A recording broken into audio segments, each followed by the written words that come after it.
ಆಕಾಶವಾಣಿ ಆರೋಗ್ಯ ಸಂಚಿಕೆ.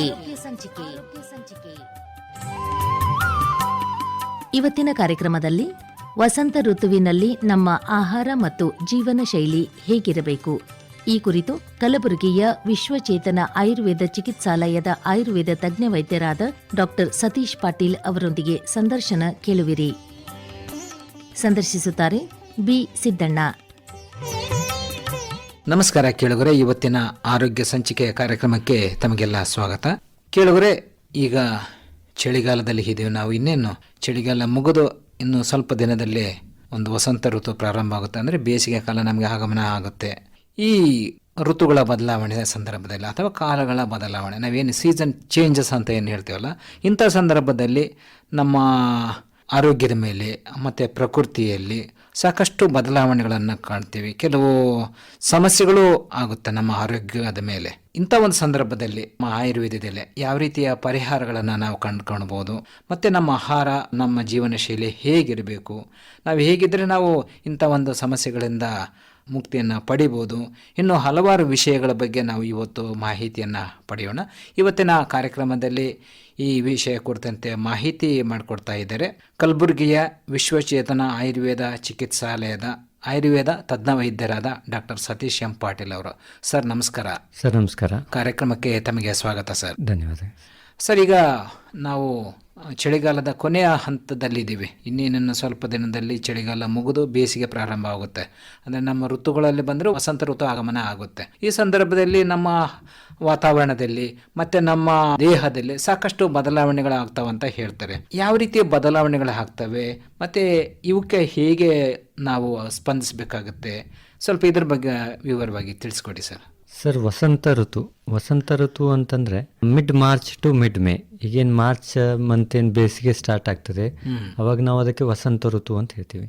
ವಸಂತ ಋತುವಲ್ಲಿ ಪ್ರಕೃತಿಯಲ್ಲಿ ಹೊಸ ಎಲೆಗಳು ಚಿಗಿರ್ತವೆ, ಹೂಗಳು ಚಿಗಿರ್ತವೆ. ಈಗ ಮಾವಿನ ಹೂವು ಆಗಲಿ, ಆಮೇಲೆ ಬೇವಿನ ಗಿಡದ ಹೂವು ಆಗಲಿ, ಇವೆಲ್ಲ ಹೊಸ ಚಿಗಿರ್ತದೆ.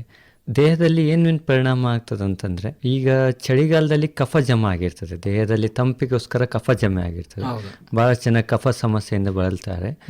ಈ ಬೇಸಿಗೆ ವಸಂತ ಋತು ಚಾಲು ಆದ ತಕ್ಷಣ ಅದೇನಾಗ್ತಂದ್ರೆ, ಈ ಕಫನ ಬಿಸಿಲಿಂದ ಕರಗಿ ದೇಹ ತುಂಬ ಹರಡ್ತದೆ. ಹೆಂಗೆ ತುಪ್ಪನ ನಾವು ಹಂಚಿನ ಮೇಲೆ ಇಟ್ಟರೆ ಕರಗಿ ಜಾಸ್ತಿ ಆಗ್ತದೆ, ಹಂಗೆ ದೇಹದಲ್ಲಿ ಕಫದಂಶ ಜಾಸ್ತಿ ಆಗ್ತದೆ. ಸೊ ಇದರಿಂದ ಬಹಳಷ್ಟು ಕಫದ ಸಂಬಂಧಪಟ್ಟಂತ ವಿಕಾರಗಳು ಅಥವಾ ರೋಗಗಳು ಉದ್ಭವಿಸ್ತವೆ. ಇಂಥ ಸಂದರ್ಭದಲ್ಲಿ ನಾವು ಸ್ವಲ್ಪ ಎಚ್ಚರಿಕೆಯಿಂದ ಇರಬೇಕಾಗುತ್ತೆ. ಒಂದು ನಮ್ಮ ಆಹಾರ ಪದ್ಧತಿ ಇರ್ಬೋದು, ಅಥವಾ ನಮ್ಮ ಜೀವನ ಶೈಲಿ ಇರ್ಬೋದು. ಹೇಗಿರ್ಬೇಕಂತೀರಾ? ನಮ್ಮ ಆಹಾರ ಪದ್ಧತಿ ಹೇಗಿರ್ಬೇಕಂತೀರಾ? ಸರ್, ಆಯುರ್ವೇದ ಅಂದರೆ ಒಂದು ಸೈನ್ಸ್. ಅದು ಅಂದರೆ ಇದು ಬರೇ ರೋಗ ಬಂದ್ರೇ ಚಿಕಿತ್ಸೆ ಕೊಡೋಂಥದ್ದಲ್ಲ. ಇದನ್ನ ಸ್ವಸ್ಥಸ್ಯ ಸ್ವಾಸ್ಥ್ಯ ರಕ್ಷಣ, ಮಾತುರಸ್ಯ ವಿಕಾರ ಪ್ರಶಮನ. ಅಂದರೆ ಸ್ವಸ್ಥ ಇದ್ದವ್ರಿಗೆ, ಹೆಲ್ದಿ ಇದ್ದವ್ರಿಗೆ ಅವ್ರನ್ನ ಆರೋಗ್ಯನ ಹೆಂಗೆ ಕಾಪಾಡ್ಕೊಳ್ಬೇಕು ಅನ್ನೋದು ಹೇಳ್ತದೆ. ಆತುರಸ್ಯ ವಿಕಾರ ಪ್ರಶಮನ ಅಂದರೆ ರೋಗ ಬಂದ ಮೇಲೆ ಅದನ್ನು ಹೇಗೆ ಟ್ರೀಟ್ಮೆಂಟ್ ಮಾಡು. ಇವೆಲ್ಲ ಋತುಚರ್ಯ, ದಿನಚರ್ಯ, ಆಮೇಲೆ ಆಹಾರ ಪದ್ಧತಿ, ಇವೆಲ್ಲ ಏನಂದ್ರೆ ನಾವು ರೋಗನ ಬರದೇ ಇರಂಗೆ ತಡೆಗಟ್ಟೋದು. ಈಗ ನೀವು ವಸಂತ ಋತುವಲ್ಲಿ ಬಹಳಷ್ಟು ಜನಕ್ಕೆ ಈಗ ಕಫ ಜಾಸ್ತಿ ಆಗ್ತದೆ. ಅದು ಎಸ್ಪೆಷಲಿ ಯಾರಿಗೆ ಅಸ್ತಮ ಇರ್ತದೆ, ಆಮೇಲೆ ಶ್ವಾಸಕೋಶದ ಸಂಬಂಧಿ ಸಮಸ್ಯೆಗಳೇನಿರ್ತವೆ ಅಂಥವ್ರಿಗೆ ಇದರಲ್ಲಿ ಅತಿ ಹೆಚ್ಚಾಗ್ತದೆ. ಅಂತ ಕಂಡೀಷನ್ ಅಲ್ಲಿ ನಾವು ಈ ಕಫನ ಕಮ್ಮಿ ಆಗ್ತಕ್ಕಂಥ ಆಹಾರ ವಿಹಾರ ಅದನ್ನ ಅನುಸರಿಸಬೇಕಾಗ್ತದೆ. ಯಾವ ರೀತಿ ಆಹಾರ ಒಳ್ಳೇದಂತೀರಾ? ಸರ್, ಯೂಶ್ವಲಿ ನಾವೇನು ಹೇಳ್ತೀವಿ ಅಂದರೆ, ಆ ರಸಗಳು ಮಧುರ, ಆಮ್ಲ, ಲವಣ, ಕಟು, ತಿಕ್ತ, ಕಷಾಯ ಅಂತ. ಅದರಲ್ಲಿ ಈಗ ಯಾವುದಪ್ಪ ಅಂದರೆ, ಇಲ್ಲಿ ಕಫಕ್ಕೆ ವಿರುದ್ಧವಾಗಿರ್ತಕ್ಕಂಥ ಆಹಾರ ಯಾವುದು ಖಾರ ಇರ್ತದೆ, ಯಾವುದು ಕಹಿ ಇರ್ತದೆ, ಯಾವುದು ಒಗರು ಇರ್ತದೆ, ಯಾವುದು ಉಷ್ಣ ಇರ್ತದೆ, ಸ್ವಲ್ಪ ಬಿಸಿ ಇರಬೇಕು.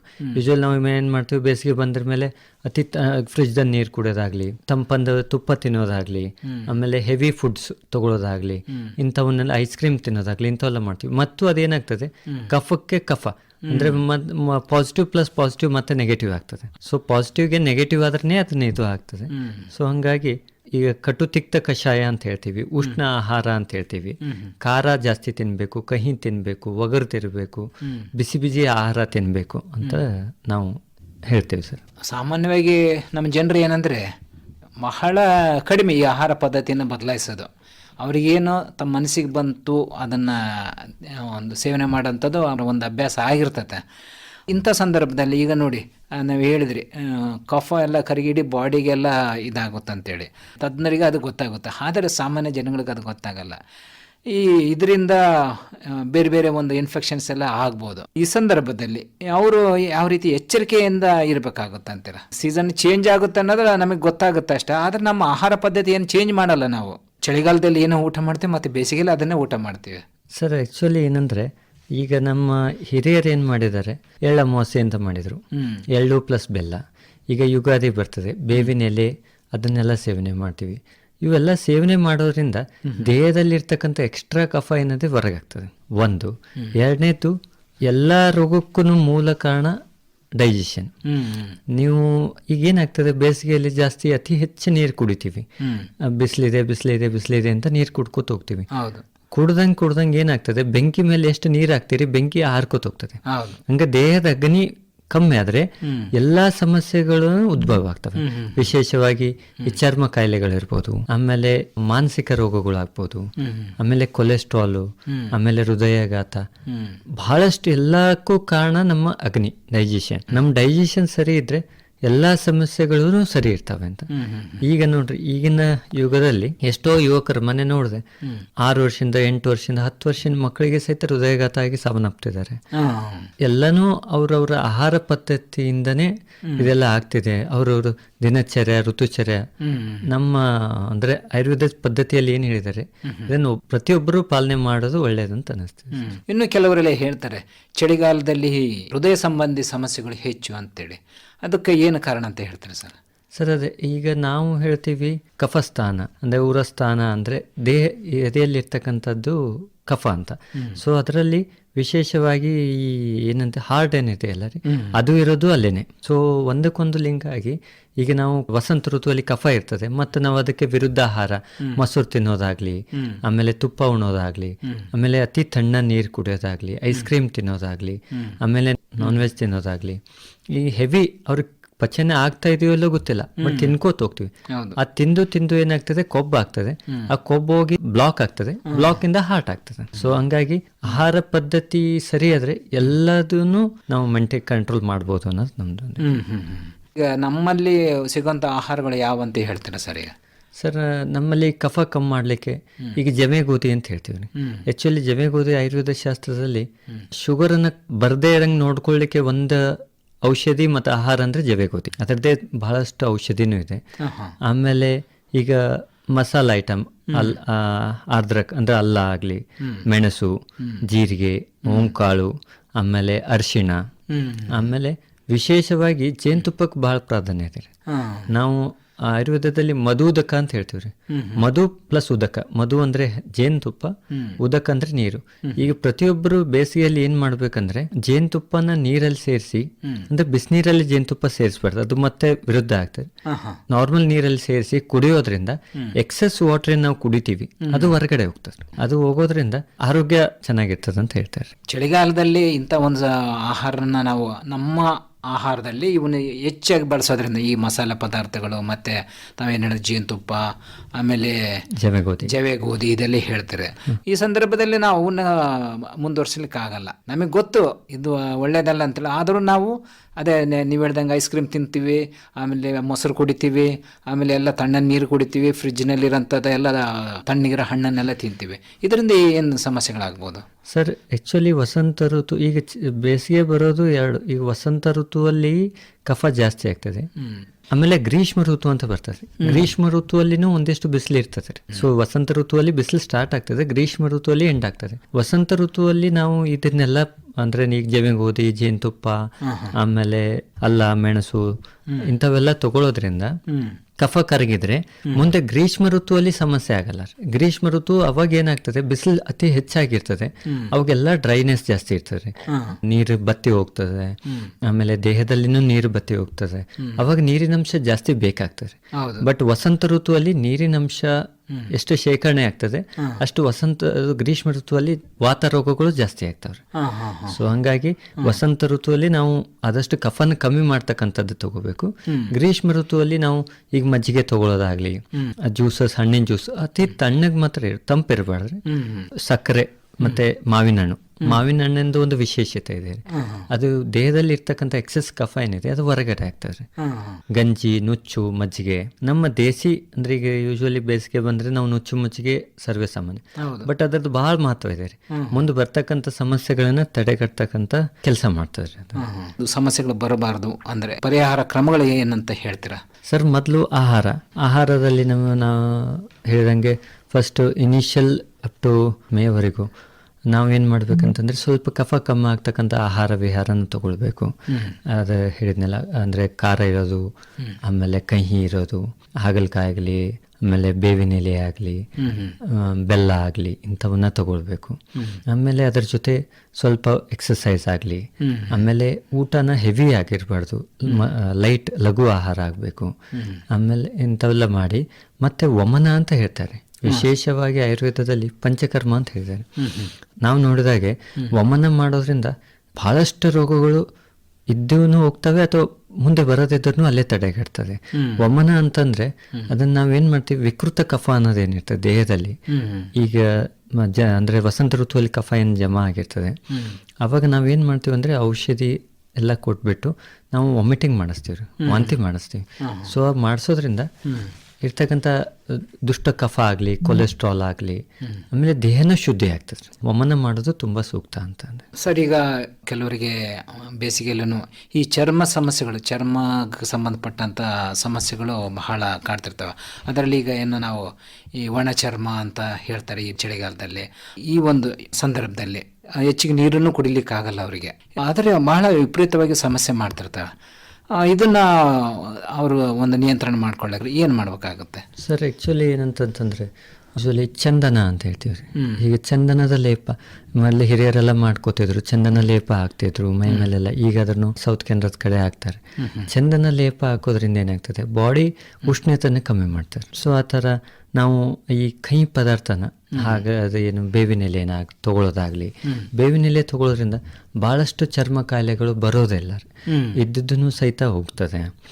ಗೋಮೂತ್ರ ಸೇವನೆ ಮಾಡ್ಬೋದು. ಆಮೇಲೆ ಸ್ವಲ್ಪ ಮೈಲ್ಡ್ ವಾಕಿಂಗ್ ಮಾಡೋದ್ರಿಂದನೂ ಬಹಳಷ್ಟು ಇದು ಚರ್ಮ ರೋಗಗಳು ಅಂದ್ರೆ ಸ್ವೆಟಿಂಗ್ ಮುಖಾಂತರ ಹೋಗ್ತದೆ. ಆಮೇಲೆ ಕರ್ಪೂರ, ಆಮೇಲೆ ಪ್ರತಿಯೊಬ್ಬರು ಏನಂದ್ರೆ ಈಗಿಂದ ಇದರಲ್ಲಿ ಫಂಗಲ್ ಇನ್ಫೆಕ್ಷನ್ ಅನ್ನೋದು ಬಹಳ ಆಗ್ಬಿಟ್ಟಿದೆ. ಅದು ಎಸ್ಪೆಷಲಿ ಸ್ವೆಟಿಂಗ್ ಜಾಸ್ತಿಯಾಗಿ ಫಂಗಲ್ ಇನ್ಫೆಕ್ಷನ್ ಆಗ್ತಿದೆ. ಸೊ ಪ್ರತಿಯೊಬ್ಬರು ಹೈಜೀನ್ ಮೇಂಟೈನ್ ಮಾಡಬೇಕು ಒಂದು.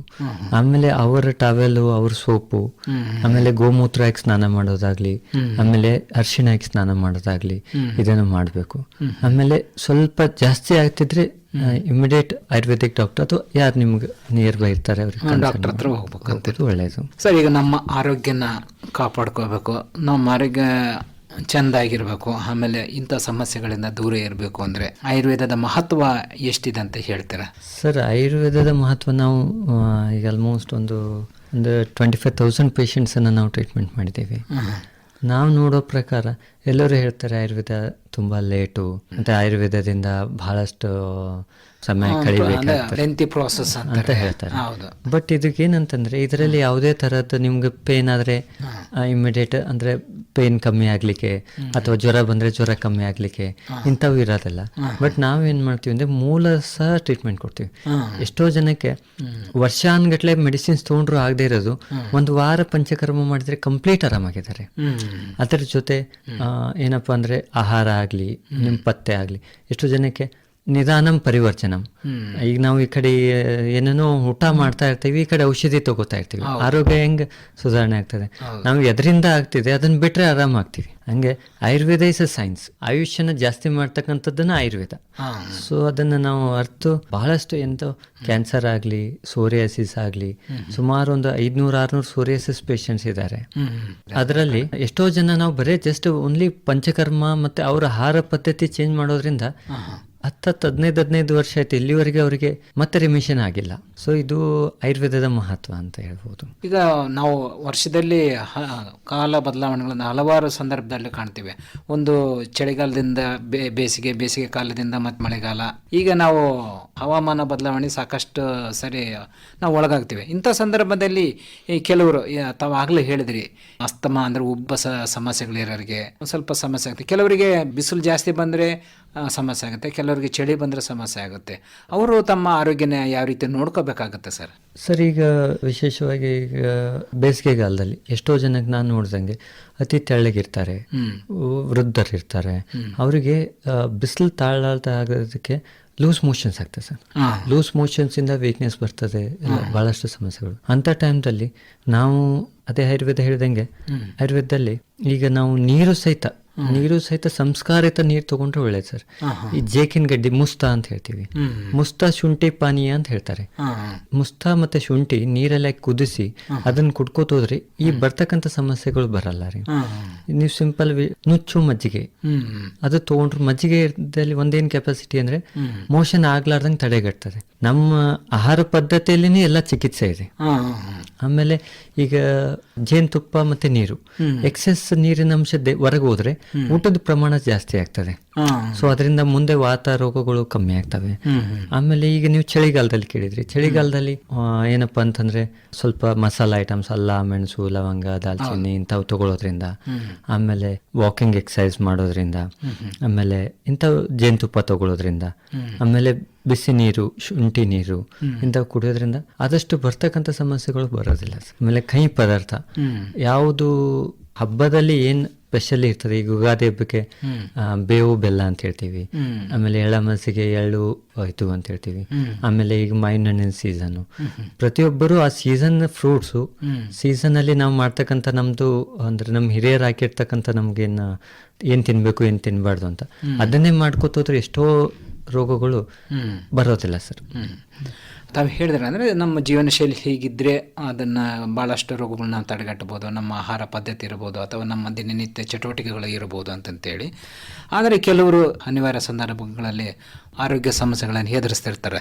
ಈಗ ನೀವೇ ಆಗಲೇ ಏನು ಹೇಳ್ದಂಗೆ ಸೋರೆಸಿಸ್ ಇರ್ಬೋದು, ಅಥವಾ ಏನು ಒಣ ಚರ್ಮ ಇರ್ಬೋದು, ಇನ್ನು ಕ್ಯಾನ್ಸರ್ ಇರ್ಬೋದು, ಅದಲ್ಲದೆ ಬೇರೆ ಬೇರೆ ಈ ಮಂಡಿ ನೋವು ಈ ಥರ ಸಮಸ್ಯೆಗಳಿಗೆ ಒಳಗಾಗೋಂಥ ಚಾನ್ಸಸ್ ಭಾಳ ಇರ್ತವೆ. ಆಯುರ್ವೇದದಲ್ಲಿ ಇಂಥ ಒಂದು ಕಾಯಿಲೆಗಳಿಗೆ ಯಾವ ರೀತಿ ಚಿಕಿತ್ಸೆ ಮಾಡ್ತಾರೆ ಸರ್ ತಾವು? ಸರ್, ಚಿಕಿತ್ಸೆ ಬಂದ್ಬಿಟ್ಟು ಫಸ್ಟ್ ನಾವು ಅವ್ರದ್ದು ದೇಹದಲ್ಲಿ ಯಾವುದು ದೋಷ, ವಾತ ದೋಷ, ಪಿತ್ತ ದೋಷ, ಕಫ ದೋಷ, ಯಾವ ದೋಷ ಉಲ್ಬಣ ಆಗಿದೆ, ಆಮೇಲೆ ಶ್ರೋತಸ್ ಅಂತ ಹೇಳ್ತೀವಿ ಸರ್. ಯಾವ ಶ್ರೋತಸ್ಸು, ಅನ್ನವಾಹ ಶ್ರೋತಸ್ಸು, ಪ್ರಾಣವಾಹ ಶ್ರೋತಸ್ಸು, ಉದಕವಾಹ ಶ್ರೋತಸ್ಸು, ಅಂದ್ರೆ ಈಗ ಶ್ವಾಸಕೋಶ ಸಮಸ್ಯೆ ಇದ್ರೆ ಪ್ರಾಣವಾಹ ಅಂತ ಹೇಳ್ತೀವಿ.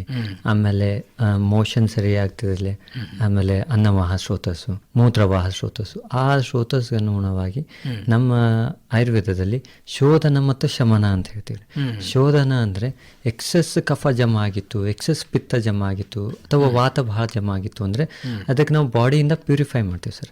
ಫಸ್ಟ್ ದೇಹ ಶುದ್ಧಿ ಆದ್ರೆ ನಮ್ದು ಒಂದು 50% ಟ್ರೀಟ್ಮೆಂಟ್ ಮುಗಿದಾಗೆ ಸರ್. ಅಂದ್ರೆ ಮೂಲ ಸಹ ರೋಗನ ನಿರ್ಮೂಲನೆ ಮಾಡ್ದಂಗೆ. ಅದ್ರ ಜೊತೆ ಮುಂದೆ ಏನ್ ಮಾಡ್ತೀವಿ ಅಂದ್ರೆ ಶಮನ ಅಂದ್ರೆ ಈಗ ನಾವು ಔಷಧಿ, ವಾತ ಕಂಟ್ರೋಲ್ ಮಾಡ್ಲಿಕ್ಕೆ, ಪಿತ್ತ ಕಂಟ್ರೋಲ್, ಕಫ ಕಂಟ್ರೋಲ್ ಮಾಡ್ಲಿಕ್ಕೆ ಔಷಧಿ ಕೊಡ್ತೀವಿ. ಒಬ್ರೊಬ್ರು ತೆಳ್ಳಗಿರ್ತಾರೆ, ಒಬ್ರೊಬ್ರಿಗೆ ಶಕ್ತಿ ಬೇಕು, ವಯಸ್ಸಿಗಿರ್ತದೆ, ಅಂಥವ್ರಿಗೆ ವಾಜೀಕರಣ, ರಸಾಯನ ಅಂತ ಔಷಧಿ ಕೊಡ್ತೀವಿ, ಅವರ ಶಕ್ತಿ, ಇಮ್ಯುನಿಟಿ ಜಾಸ್ತಿ ಆಗಲಿ ಅಂತ. ಮುಂದೆ ಅದರ ಜೊತೆಯಲ್ಲಿ ಆಯುರ್ವೇದದಲ್ಲಿ ಯೋಗ, ಪ್ರಾಣಾಯಾಮ, ಆಮೇಲೆ ಆಹಾರ ಪದ್ಧತಿ ಇವನ್ನೆಲ್ಲ ಹೇಳಿಕೊಡ್ತೀವಿ ಸರ್. ಯಾವ ರೀತಿ ಚಿಕಿತ್ಸಾ ಕ್ರಮಗಳು ಇದಾವೆ ಅಂತ ಹೇಳ್ತಾರೆ ಸರ್? ಈಗ ಆಗ್ಲೇ ಹೇಳಿದ್ರೆ ಪಂಚಕರ್ಮ ಮಾಡ್ಬೋದು ಅಂತಂತೇಳಿ, ಯಾವ್ಯಾವ ಒಂದು ಸಮಸ್ಯೆಗಳಿಗೆ ನೀವು ಪಂಚಕರ್ಮ ಚಿಕಿತ್ಸೆ ಕೊಡ್ತೀರಿ? ಪಂಚಕರ್ಮ ಅಂದ್ರೆ 5 ವಿಧದ ಕರ್ಮಗಳು. ಅದರಲ್ಲಿ ವಮನ, ವಿರೇಚನ, ರಕ್ತ ಮೋಕ್ಷಣ, ಬಸ್ತಿ, ನಸ್ಯ ಅಂತ ಹೇಳ್ತೀವಿ ಸರ್. ಯೂಶಲಿ ಕಫ ಸಮಸ್ಯೆ ಇದ್ದವರಿಗೆ ವಮನ ಅಂದ್ರೆ ವಾಂತಿ ಮಾಡಿಸೋದು, ಪಿತ್ತ ಇದ್ದವರಿಗೆ ಜುಲಾಬ್ ಅಥವಾ ವಿರೇಚನ ಅಂತ ಹೇಳ್ತೀವಿ. ವಾತ, ಮಂಡಿ ನೋವು ಇವರಿಗೆಲ್ಲ ನಾವು ಬಸ್ತಿ ಅಂತ ಕೊಡ್ತೀವ್ರಿ. ತಲೆ ಸಂಬಂಧ ಇದ್ರೆ ನಸ್ಯ ಅಂತ ಹೇಳ್ತೀವ್ರಿ. ಆಮೇಲೆ ಸ್ಕಿನ್ ಡಿಸೀಸಸ್ ಆಗ್ಲಿ, ರಕ್ತ ದುಷ್ಟಿ ಇದ್ರೆ ಬ್ಲಡ್ ಲೆಟ್ಟಿಂಗ್ ಅಂದ್ರೆ ರಕ್ತ ಮೋಕ್ಷಣ ಅಂತ ಹೇಳ್ತೀವ್ರಿ. ಅಂದ್ರೆ ದೇಹದಲ್ಲಿ ಯಾವುದು ಉಲ್ಬಣ ಆಗಿದೆ ಅದನ್ನ ನೋಡ್ಕೊಂಡು ಅದರ ಪ್ರಕಾರ ನಾವು ಚಿಕಿತ್ಸೆ ಕೊಡ್ತೀವಿ. ಚಿಕಿತ್ಸೆ ಎಷ್ಟು ದಿನ ಹಿಡಿಬಹುದು? ಆ ರೋಗದ ಒಂದು ತೀವ್ರತೆ ಮೇಲೆ ನೀವು ರೋಗದ ತೀವ್ರತೆ ಮೇಲೆ ಇರ್ತದೆ ಸರ್. ಮಿನಿಮಮ್ ಅಂದ್ರೆ 1 ವಾರ ಆದ್ರೂ ಪಂಚಕರ್ಮನ ನಾವು ತಗೊಳ್ತೀವಿ. 15 days, 21 days 1 ಮಂತ್. ಬಟ್ ಆದರೆ ಸಣ್ಣ ಮಕ್ಕಳಲ್ಲಿ 18 ವಯಸ್ಸು 16 ವರ್ಷ ಕೆಳಗಡೆ ಇದ್ದವ್ರಿಗೆ, 60-65 ವಯಸ್ಸ ಮೇಲಾದವ್ರಿಗೆ ಯೂಶ್ವಲಿ ಇವು ಯಾವ ಶೋಧನ ಮಾಡಲ್ಲ ಸರ್. ಅವರಿಗೆ ಜಸ್ಟ್ ಏನಂದ್ರೆ ಅವ್ರಿಗೆ ಏನು ನೀಡ್ ಇರ್ತದೆ ಮೈಲ್ಡ್ ಪಂಚಕರ್ಮ ಮಾಡ್ತೀವಿ. ಯಾರು ಈ ಮಧ್ಯ ವಯಸ್ಸಲ್ಲಿರ್ತಾರೆ ಅವ್ರಿಗೆ ಮಾತ್ರ ನಾವು ಪಂಚಕರ್ಮನ ತಗೊಳ್ತೀವಿ. ಈಗ ಒಬ್ಬ ಆರೋಗ್ಯವಂತ ಮನುಷ್ಯ ನನಗೆ ಯಾವುದೂ ಸಮಸ್ಯೆ ಬರಬಾರ್ದಪ್ಪ, ನಾನು ಆರಾಮಾಗಿರಬೇಕು, ಯಾವುದೇ ಒಂದು ಗುಳಿಗೆ ತೊಗೊಳೋದಾಗಲಿ ಔಷಧ ತೊಗೊಳೋದಾಗಲಿ ಒಂದು ಸಂದರ್ಭ ಬರಬಾರ್ದು ಅಂತ ಬಯಸಿದರೆ ಅವನು ಯಾವ ರೀತಿ ಒಂದು ಜೀವನ ಕ್ರಮವನ್ನು ಅಳವಡಿಸ್ಕೋಬೇಕಾಗುತ್ತೆ? ಸರ್, ಆಯುರ್ವೇದದಲ್ಲಿ ಹೇಳಿದ ಪ್ರಕಾರ ದಿನಚರ್ಯ, ಋತುಚರ್ಯ, ರಾತ್ರಿಚರ್ಯ, ಆಮೇಲೆ ಆಹಾರ ಪದ್ಧತಿ ಅಂತ ಎಲ್ಲಾನು ಹೇಳಿದ್ದಾರೆ ಸರ್. ಆಮೇಲೆ ಸದ್ವೃತ್ತ ಪಾಲನ. ಋತುಚರ್ಯ ಅಂತಂದ್ರೆ ಈ ಋತುಗನುಗುಣವಾಗಿ ಶರದ್ ಋತು ಚಳಿಗಾಲದಲ್ಲಿ ಪಿತ್ತ ಜಾಸ್ತಿ ಆಗಿರ್ತದೆ ಅಂತ ಟೈಮ್ದಲ್ಲಿ ವಿರೇಚನ ಅಂತ ಕೊಡ್ತೀವಿ ಸರ್. ಪಂಚಕರ್ಮದಲ್ಲಿ ಒಂದು ಜುಲಾಬ್ ಮಾಡ್ಸಕ್ಕಂತ ಕೆಲ. ವಸಂತ ಋತುದಲ್ಲಿ ವಮನ, ಆಮೇಲೆ ವರ್ಷಾ ಋತು ಅಂದ್ರೆ ಮಳೆಗಾಲ ಸ್ವಲ್ಪ ಅದಕ್ಕಿಂತ ಮುಂಚೆನೆ ಬಸ್ತಿ ಅಂತ ಕೊಡ್ತೀವಿ. ಇವೆಲ್ಲ ಮಾಡೋದ್ರಿಂದ ರೋಗಗಳನ್ನು ಬರದೇ ಇರಂಗೆ ತಡೆಗಟ್ಟಬಹುದು ಸರ್. ಬಹಳಷ್ಟು ರೋಗಗಳು ಇದರಿಂದ ಒಂದು 70-80% ರೋಗಗಳು ಬರೋದನ್ನ ತಡೆಗಟ್ಟಬಹುದು. ಅದಾದ್ಮೇಲೆ ದಿನಚರ್ಯ, ಪ್ರತಿಯೊಬ್ಬರು ಬೆಳಿಗ್ಗೆ 6 ಒಳಗಡೆ ಹೇಳಬೇಕು. ಬ್ರಾಹ್ಮಿ ಮುಹೂರ್ತದಲ್ಲಿ ಹೇಳೋದ್ರಿಂದ ಆಯುಷ್ಯ ವೃದ್ಧಿ ಆಗ್ತದೆ ಅಂತ ಹೇಳ್ತಾರೆ. ಆಮೇಲೆ ದಂತಧಾವನ ಏನ್ ಮಾಡಬೇಕು, ಆಹಾರ ಹೆಂಗ್ ತಗೋಬೇಕು, ಆಮೇಲೆ ತಾಂಬೂಲ ಸೇವನ, ಉಂಡ ಮೇಲೆ ನಾವು ತಾಂಬೂಲ ಎಲೆ ಅಡಿಕೆ ಹಾಕ್ತಿವಲ್ಲ ಅದ್ರ ಹಾಕೋದ್ರಿಂದ ಏನೇನ್ ಆಗ್ತದೆ, ಆಮೇಲೆ ಮೂತ್ರ ವಿಸರ್ಜನೆ ಹೇಗ್ ಮಾಡಬೇಕು ಇವೆಲ್ಲಾನು. ಆಮೇಲೆ ದಿವಾ ಸ್ವಪ್ನ, ಹಗಲತ್ ಮನ್ಕೋಬಾರ್ದು ಸರ್. ಓನ್ಲಿ ಗ್ರೀಷ್ಮ ಋತು ಬಿಸಿಲು ಜಾಸ್ತಿಯಾಗಿ ಎಂಡ್ ಆಫ್ ದಿ ಬಿಸಿಲು ಏನಿರ್ತದೆ ಅವಾಗ ಮಾತ್ರ ಮನ್ಕೋಬಹುದು. ಇನಿಷಿಯಲ್ ಈ ಬಿಸಿಲಲ್ಲಿ ಮನ್ಕೊಂಡ್ರೆ ಮತ್ತಿಷ್ಟು ಕಫ ಜಾಸ್ತಿ ಆಗ್ತದೆ ಅಂತ.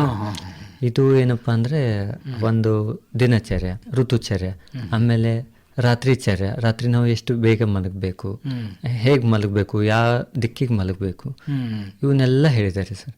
ಮತ್ತೆ ಯೋಗ, ಪ್ರಾಣಾಯಾಮ, ಆಹಾರ, ಯಾವ ಪ್ರಕೃತಿಯವರು ನಾವು ವಾತ ಪಿತ್ತ ಪ್ರಕೃತಿ, ವಾತ ಕಫ ಪ್ರಕೃತಿ, ಸಮಧಾತು ಪ್ರಕೃತಿ ಹಿಂಗೆಲ್ಲ ಹೇಳ್ತೀವಿ.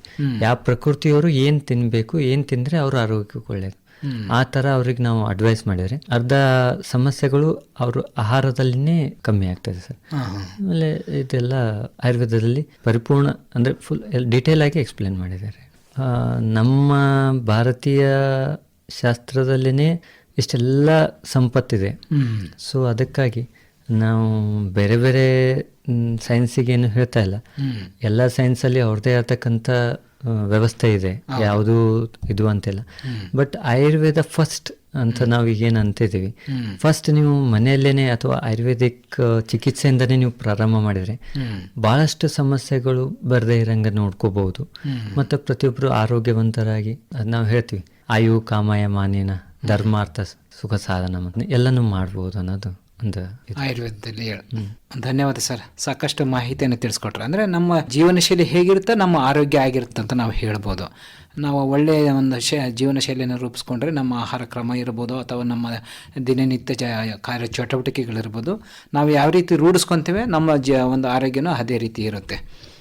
ಸಾಕಷ್ಟು ಮಾಹಿತಿಯನ್ನು ನಮ್ಮ ಕೇಳುಗರಿಗೋಸ್ಕರ ತಿಳಿಸ್ಕೊಟ್ರಿ.